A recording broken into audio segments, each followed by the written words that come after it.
Bon, alors la division avec diviseur à virgule, comment ça marche? C'est ce qu'on va faire dans cette vidéo.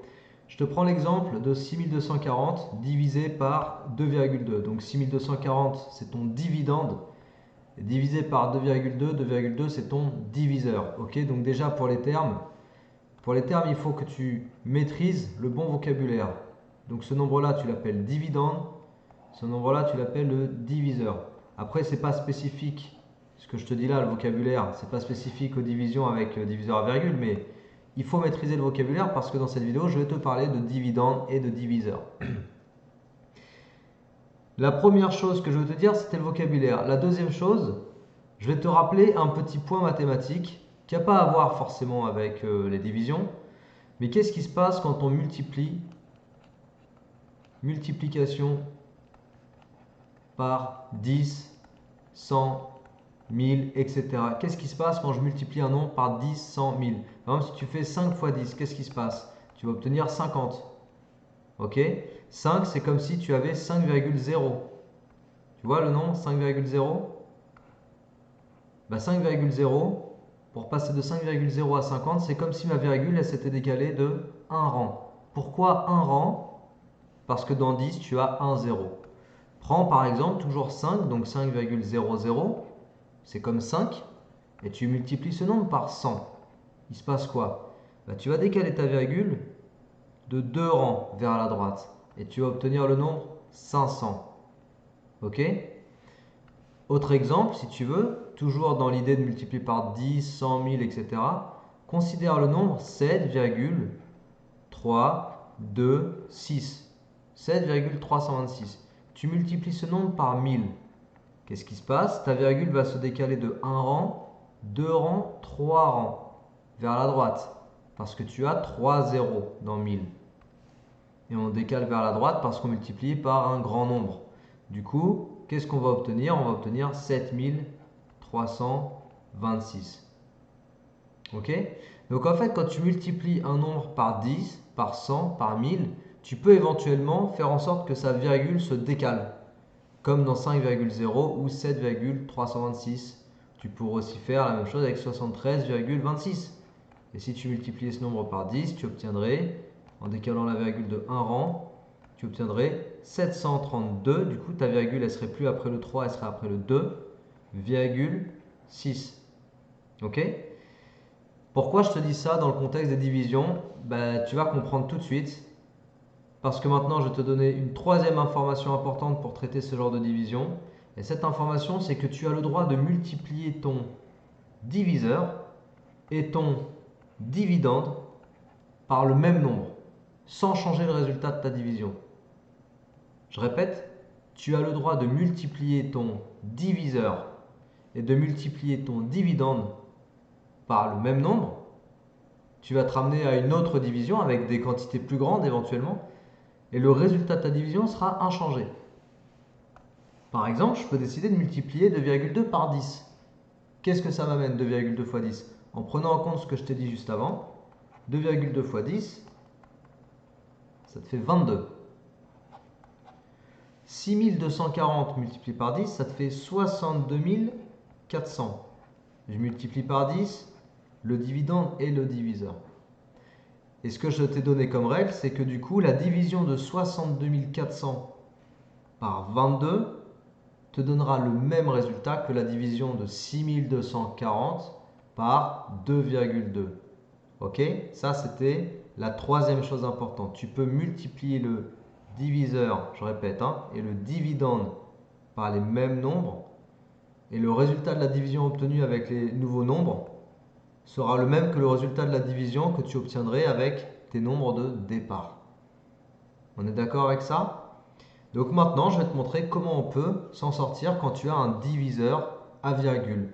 Donc le point de démarrage, il est ici. De 2,2, je vais décider de transformer en 22. Comment je fais? Je multiplie par 10. 2,2 fois 10 égale 22. Du coup, je multiplie aussi le dividende 6240 par 10. Ça me fait 62 400. Du coup, je me ramène à la division 62 400 divisé par 22. C'est-à-dire, au lieu de diviser 6240 par 2,2, je vais diviser 62 400 par 22. Comme ça, je me ramène à une division avec des nombres entiers. Et du coup, ça, je sais faire parce qu'on connaît la technique. C'est plus facile de diviser avec un diviseur entier. Donc on va le faire, comme ça on va regarder aussi ensemble la division posée avec ces nombres entiers.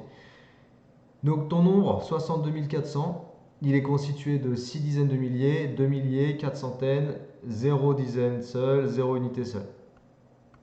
Donc première chose, est-ce que je peux partager les 6 dizaines de milliers en 22? C'est pas possible, parce que 6 est plus petit que 22, donc je vais partager les 62. 62 quoi? 62 milliers, c'est 62 milliers. Je prépare suffisamment de place pour mon résultat. Et donc on va chercher combien de fois 22 pour me rapprocher de 62. Si tu fais 22 fois 3, ça te fait 66. Tu vois, tu as dépassé 62. Donc on va rester sur 22 fois 2. Et ça te fait 44. Donc je peux partager 2 milliers à chacun des 22 là. Je vais en utiliser donc 44. Et il va m'en rester. Alors je vais faire la soustraction posée. 12 moins 4, 8. 5 moins 4, 1. Il va te rester 18 milliers. 18 milliers, tu ne peux pas les partager en 22 parce que 18 est plus petit que 22. Donc il faut considérer non pas 18 milliers, mais 180. Tu vois, c'est sans toucher au 4. 18 milliers, c'est comme 180 centaines. Sauf que comme j'avais déjà 4 centaines, ça te fait 184 centaines. Et on va partager les 184 centaines. Ok? Donc on cherche 22 fois combien pour faire 184? Regarde, on va tester 22 fois 7, 7 fois 2, 14. 7 fois 2, 14 et 1, 15. 154, on va tester 22 fois 8. Donc 22 fois 8. 2 fois 8, 16. Je suppose si j'en retiens 1. 2 fois 8, 16 et 1, 17. 176. On s'est rapproché et on s'est rapproché au plus près. Donc j'écris 176, je pose ma soustraction, je fais ma soustraction. 14 moins 6, ça te fait 8. 7 moins 7, 0. 1 moins 1, 0. Donc il te reste 8 quoi? Il te reste 8 centaines. On est en train de partager des centaines. C'est important au fur et à mesure que tu te dises aussi quel est le nombre que tu es en train de partager. Moi, je pense que c'est super important quand on fait de la division posée. Ça aide à visualiser où on en est et ce qu'il reste à faire. Donc, il me reste 8 centaines. Ok, 8 centaines, je ne peux pas les partager en 22. Donc, de 8 centaines, je vais plutôt parler de 80. Tu vois, je suis allé chercher mon zéro là des dizaines. 80 dizaines. 80 dizaines, il faut que je le partage en 22. Donc, combien de fois 22 pour me rapprocher de 80? 22 fois 4, je ne l'avais pas fait, ça va faire 88. On va le poser quand même pour que tu vois. 22 fois 4 égale 88, donc c'est trop grand. Donc on va rester avec 22 fois 3. Donc 22 fois 3, on a dit ça faisait 66.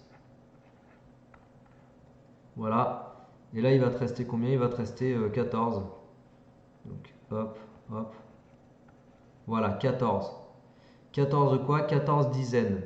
Donc mes 14 dizaines, je ne peux pas les partager en 22.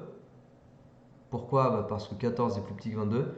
Donc je considère non pas que c'est 14 dizaines, mais 140. Tu vois, je vais chercher mon 0 là. 140 unités. Et maintenant, il me reste à partager ces 140 unités en 22. Donc 22 fois combien pour me rapprocher de 140? Fois 6. Je ne l'avais pas testé 22 fois 6.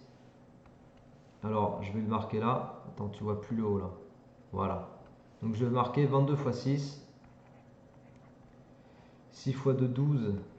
Je retiens 1, 6 fois 2, 12 et 1, 13, ça fait 132. 132, ça va bien. Donc 6, on a dit. Et il me reste 8. Je peux m'arrêter là. Même si j'ai encore un reste non nul, je ne suis pas obligé de rentrer dans le résultat décimal. En fait, ce qu'on trouve, c'est que 62 400 divisé par 22, si on l'écrit, si on pose l'opération comme ceci, 62 400 divisé par 22, ça fait environ 2800, j'ai oublié, 2836. Du coup, 6000 240 divisé par 22. De la même manière, ça va être par 2,2, pardon. Donc je reprends mes nombres de départ, tu vois, cela.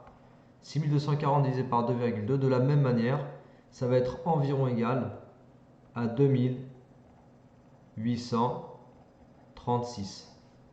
D'accord? Puisque je t'ai expliqué que les deux divisions auraient le même résultat, en ayant trouvé le résultat de la première division, ça me permet d'écrire le résultat de la deuxième division. Ok? Et en fait, voilà, tu as trouvé ton résultat approché en fait. C'était ça le but de cet exercice, c'était de te montrer comment on trouve un résultat approché dans une division avec un diviseur à virgule. Maintenant, autre petite chose, dernière petite chose pour cette vidéo. Imagine que le 6240 qu'on a divisé, non, 6240. Imagine que ce nombre 6240, ça représente un volume en millilitres. Volume en millilitres. Ok, donc ça veut dire que ça, c'est le chiffre des millilitres. Donc ça veut dire que ce volume 6240, si je le divise par 2,2, je divise un volume, j'obtiens des millilitres. Ok, donc ça me fait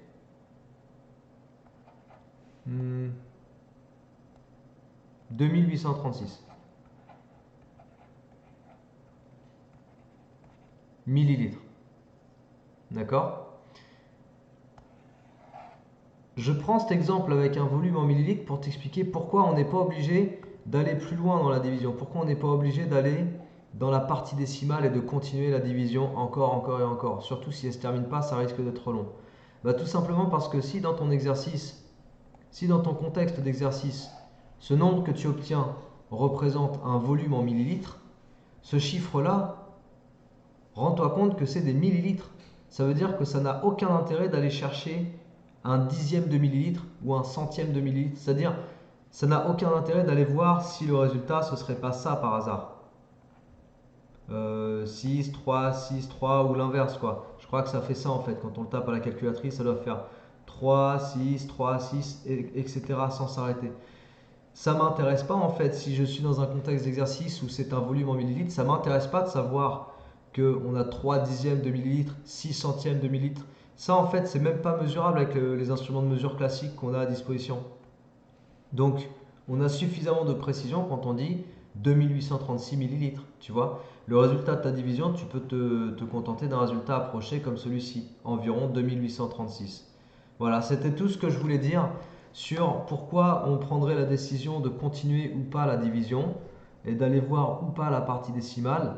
Ben en fait, la décision, tu la prends en fonction du contexte de ton exercice. Si tu es dans un exercice où on veut une valeur exacte, alors il faut aller faire la division jusqu'au bout, en espérant et en supposant qu'elle se termine. Si on te demande une valeur exacte, a priori elle se termine. Sinon c'est autre chose et c'est un peu plus compliqué. Si on n'est pas à chercher absolument une valeur exacte, mais qu'on est dans un contexte applicatif avec des volumes par exemple ou des formules de chimie, à ce moment-là, on va se contenter d'une précision approximative et on va se contenter, bah là en l'occurrence, d'une précision au millilitre. Tu vois, 2836 millilitres, on est précis au millilitre, c'est suffisant. Voilà. Bon, donc c'est tout pour cette vidéo. Le but c'était de te montrer principalement la technique pour te débarrasser du diviseur à virgule en multipliant par 10 parce qu'ici j'avais juste un chiffre après la virgule. J'aurais pu être amené à multiplier par 100 si ça avait été un autre diviseur. Ça dépend du contexte, ça dépend de ce que tu as comme chiffre, comme nombre et comme quantité à manipuler. Voilà. Donc la technique générale, c'est que tu peux multiplier par 10, par 100, par 1000, par 10 000 pour décaler ta virgule suffisamment pour la dégager et te ramener à un nombre entier. Par contre, n'oublie pas, si tu multiplies ton diviseur par 10 par exemple, tu multiplies aussi ton dividende par le même nombre, 10. Sinon, tu as transformé ton opération, on est bien d'accord. Donc tu multiplies les deux en même temps par le même nombre et tu obtiendras le même résultat à la fin. Allez, c'est tout pour cette vidéo. Je te laisse travailler sur ça. Je te dis à la prochaine. Bon courage à toi. Ciao.